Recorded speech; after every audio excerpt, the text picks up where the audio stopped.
हे भगवान शिव, यदि सावन सोमवार में आपके इस भक्त से कोई भूल हो जाए तो क्षमा करना। हम सब आपकी ही संतान हैं। और जो भक्त इस वीडियो को लाइक करें, उसके दुख दर्द और गरीबी को दूर कर देना मित्रों लायक जरूर करें। सावन की हार्दिक शुभकामनाएं। दोस्तों, सावन सोमवार के पवित्र दिन में यहाँ पर बांधे एक जोड़ी हरी चूड़ी 24 घंटे के अंदर में देखें चमत्कार। सावन का जो महीना होता है मर्यादा एवं यह भक्ति का महीना होता है, भक्ति का माह होता है।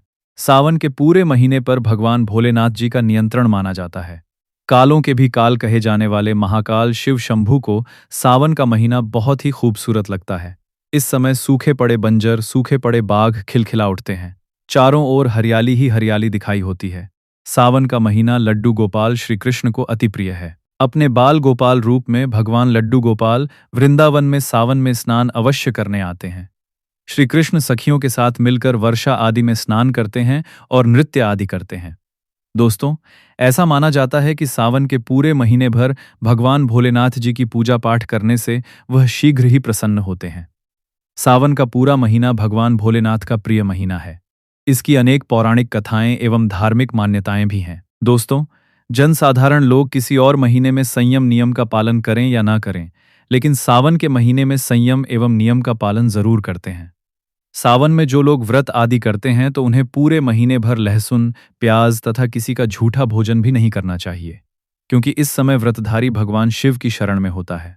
तो आप कोई भी ऐसा पाप न करें जिससे भगवान शिव क्रोधित हो जाएं। तो आज की जो वीडियो है बहुत ही सुंदर है, ज्ञानवर्धक जानकारी है। इस वीडियो को अपने फायदे के लिए जरूर पूरा देखना है, क्योंकि अधूरा ज्ञान हमेशा अधूरा फल ही देगा और भगवान शिव का अपमान भी माना जाएगा।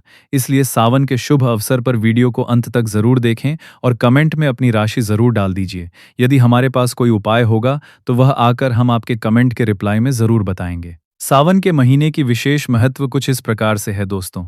सावन के महीने में ही समुद्र मंथन हुआ था। सावन के महीने में ही माता लक्ष्मी उत्पन्न हुई थीं और माता लक्ष्मी को धन की देवी का दर्जा सावन के महीने में ही प्राप्त हुआ था।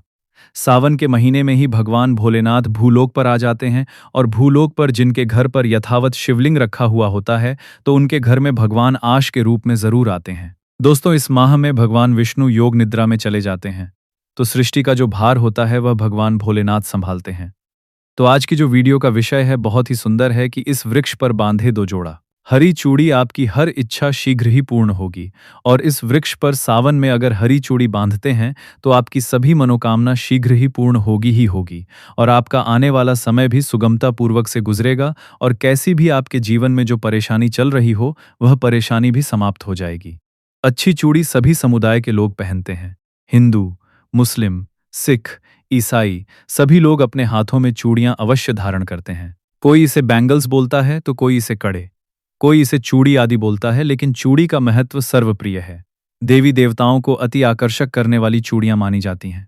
दोस्तों, अगर आप भी भोलेनाथ के सच्चे भक्त हैं तो कमेंट बॉक्स में ओम नमः शिवाय जरूर लिखना और अगर आप भोलेनाथ से प्यार करते हैं तो एक लाइक जरूर करें। दोस्तों, भगवान भोलेनाथ जी को यह 3 वृक्ष अत्यंत प्रिय है और इस वृक्ष की पूजा करने से शिव पूजा करने का ही फल प्राप्त होता है। दोस्तों, इस वृक्ष के बारे में शास्त्रों में यह भी कहा जाता है कि मनुष्य जाति के जन्म कल्याण के लिए स्वयं भगवान भोलेनाथ एवं माता पार्वती इन वृक्षों के रूप में भूलोक पर अवतरित हुए थे, अर्थात भूलोक पर जन्म लिया था। तो आइए इस वीडियो में जानते हैं सावन में हरी चूड़ी का महत्व। दोस्तों, हरा रंग सौभाग्य एवं उल्लास का प्रतीक माना जाता है जो मन को शीघ्र ही आनंदित करता है। हरा रंग प्रकृति का वह स्वरूप है। हरा रंग प्रकृति का स्वरूप माना जाता है और माता पार्वती भी प्रकृति है एवं भोलेनाथ को पुरुष माना जाता है। दोस्तों, हरे रंग का उदाहरण कुछ इस प्रकार से है, जैसे सावन में भगवान शिवजी को चढ़ाए जाने वाले बेलपत्र, धतरा, भांग एवं धुर्वा हरे रंग की होती है। दोस्तों, प्रकृति निर्माण करने वाले भगवान भोलेनाथ हरे रंग से अति शीघ्र ही प्रसन्न होते हैं। सावन में जो महिला हरे रंग की चूड़ी पहनती है, हरे वस्त्र धारण करती है, उन्हें अखंड सौभाग्य की प्राप्ति होती है। दोस्तों, इसलिए कहा जाता है जितनी भी माताएं बहनें हैं उन्हें पूरे सावन के महीने में हरे रंग की चूड़ी जरूर पहननी चाहिए, हरे वस्त्र जरूर धारण करने चाहिए। सावन के महीने में जो माताएं बहनें भगवान भोलेनाथ की पूजा करती हैं, शिव पूजा करती है, ऐसी माता बहनों को हरे रंग के वस्त्र धारण करने चाहिए और भूलकर भी सावन के महीने में नीले और काले वस्त्र किसी भी महिला को कदापि नहीं पहनने चाहिए। ऐसा माना जाता है कि इस रंग के कपड़े पहनने से महिला के पति पर कष्ट आते हैं और उनके पति की आयु कम हो जाती है। तो दोस्तों, इस वृक्ष पर किसी भी सावन सोमवार के दिन या सावन में किसी भी समय जरूर बांधे। हरी चूड़ी दुर्भाग्य आपका सौभाग्य में बदल जाएगा।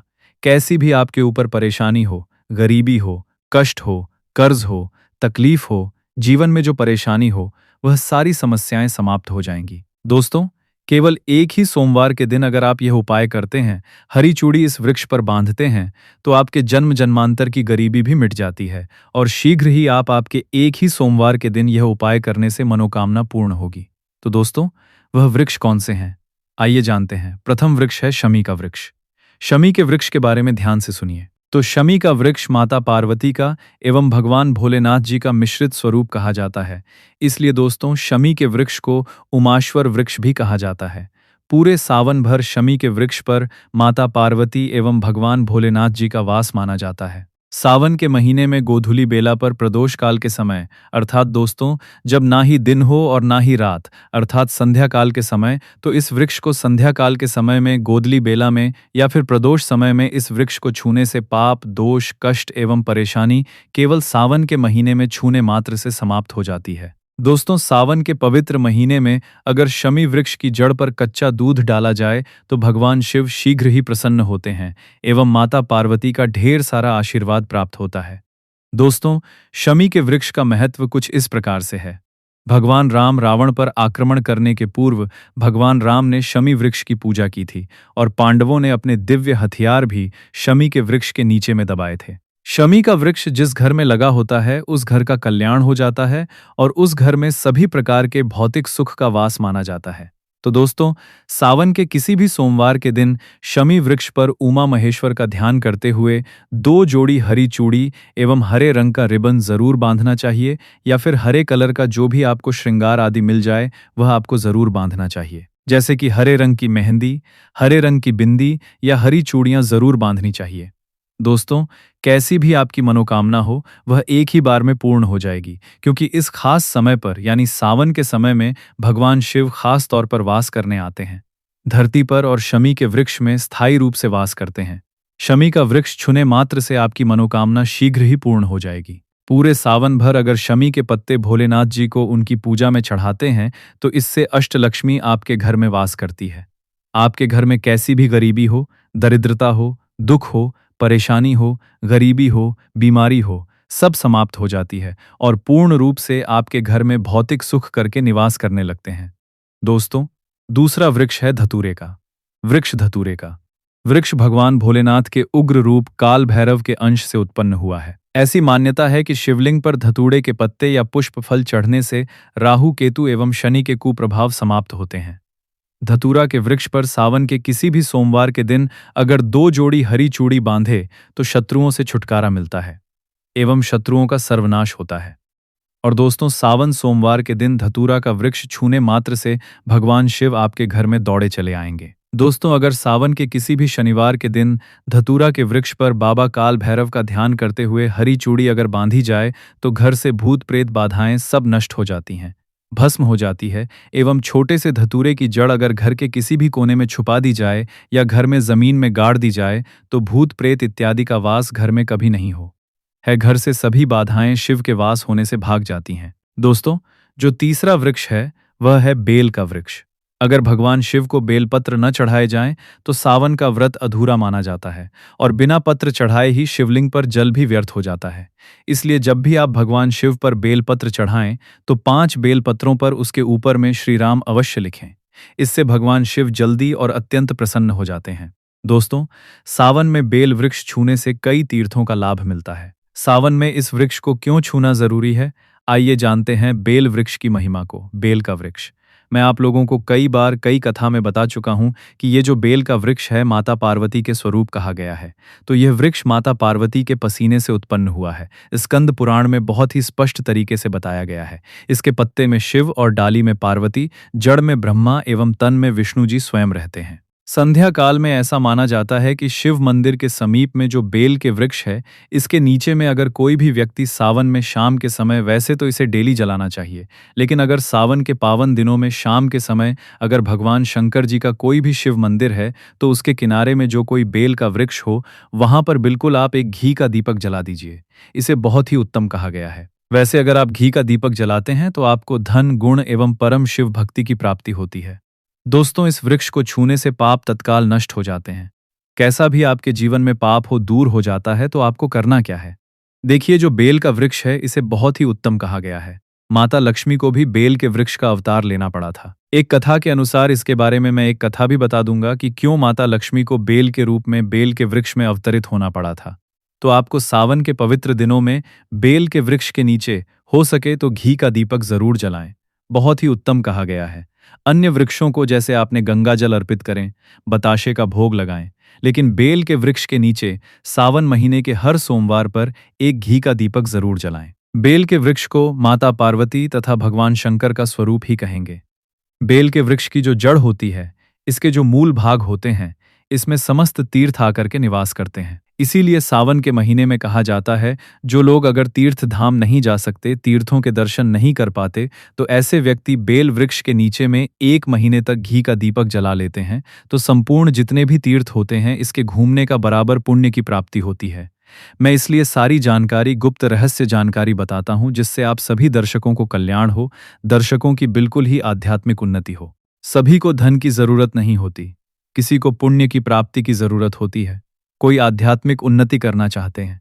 इसीलिए इस प्रकार के छोटे छोटे गुण भरे रहस्य जानकारी वीडियो में बता देता हूं। दोस्तों, अब करना क्या है? सावन के शुभ मंगल दिनों में इस वृक्ष को छूना है, माता पार्वती से प्रार्थना लगानी है कि हे माता पार्वती, आप ही शक्ति स्वरूपा है, लक्ष्मी है, धन की देवी है, आप ही संसार को चलाने वाली देवी है।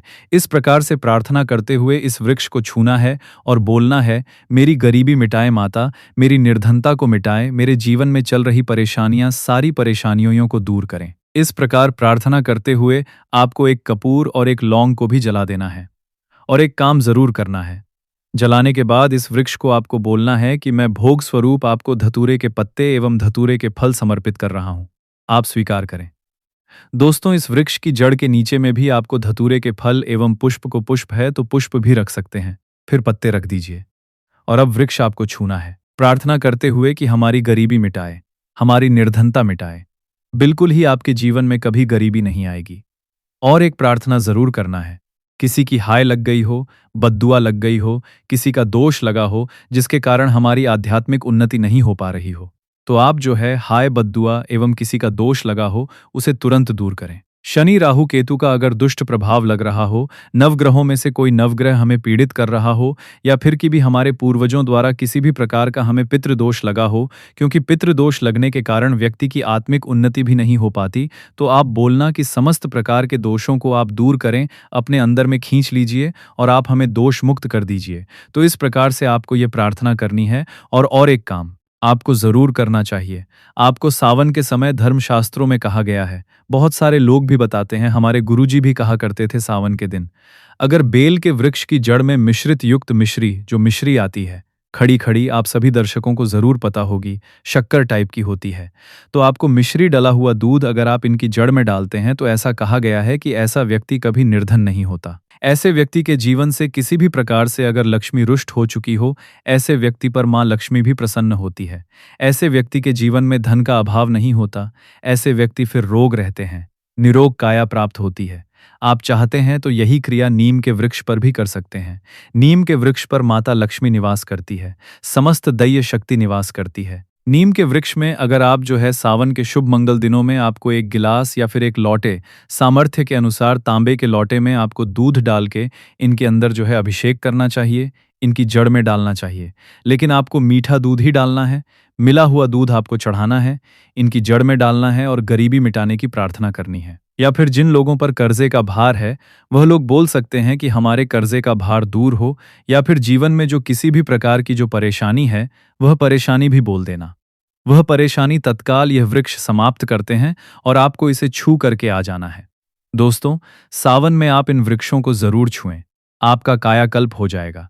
भगवान शिव आपके ऊपर मेहरबान हो जाएंगे, आपकी भक्ति की कामना आराधना पूर्ण हो जाएगी। तो अगर आप महादेव की कृपा प्राप्त करना चाहते हैं और उन्हें अपने घर पर बुलाना चाहते हैं, तो कमेंट बॉक्स में लिखें, भगवान शिव आपका स्वागत है हमारे घर में, हर हर महादेव, ओम नमः। सावन में छोटी छोटी कन्याओं को चूड़ियां भेंट करने से, बिंदी भेंट करने से, पायल भेंट करने से, कंघा भेंट करने से और अपने हाथों से खुद उनकी कलाइयों में चूड़ियां पहनाने से 9 देवी अर्थात ब्रह्मांड की देवी प्रसन्न होती है। माता लक्ष्मी, माता काली, माता सरस्वती, तीनों देवियों का भरपूर आशीर्वाद प्राप्त होता है। भगवान भोले बाबा की कृपा बरसती है, माता पार्वती की कृपा बरसती है। लक्ष्मी दोनों हाथों से धन की वर्षा करती है। कन्याओं में साक्षात देवी मां बसती है। तो अगर कृपा पाना है तो सावन में छोटी छोटी कन्याओं को ये चीजें भेंट अवश्य करें। यह मौका हाथों से मत जाने देना। साल में एक ही बार आता है। सावन का पवित्र महीना तो कन्याओं को अवश्य बांटे। ये सभी सामग्री आपका बेड़ा पार लग जाएगा। तो प्रिय भक्तों, आपको यह पावन वीडियो कैसा लगा? हमें कमेंट में जरूर बताएं। अगर आप महादेव के सच्चे भक्त हैं, अगर आपके हृदय में भोलेनाथ के प्रति अटूट श्रद्धा और प्रेम है, अगर आप चाहते हैं कि महादेव की कृपा आपके जीवन में सदा बनी रहे, आपके घर में सुख, शांति और समृद्धि का वास हो और आप सच्चे मन से महादेव को प्रसन्न करना चाहते हैं, तो अभी इसी क्षण वीडियो को लाइक करें, हमारे YouTube चैनल को सब्सक्राइब करें और कमेंट बॉक्स में पूरे विश्वास और भक्ति के साथ लिखें, हर हर महादेव। धन्यवाद।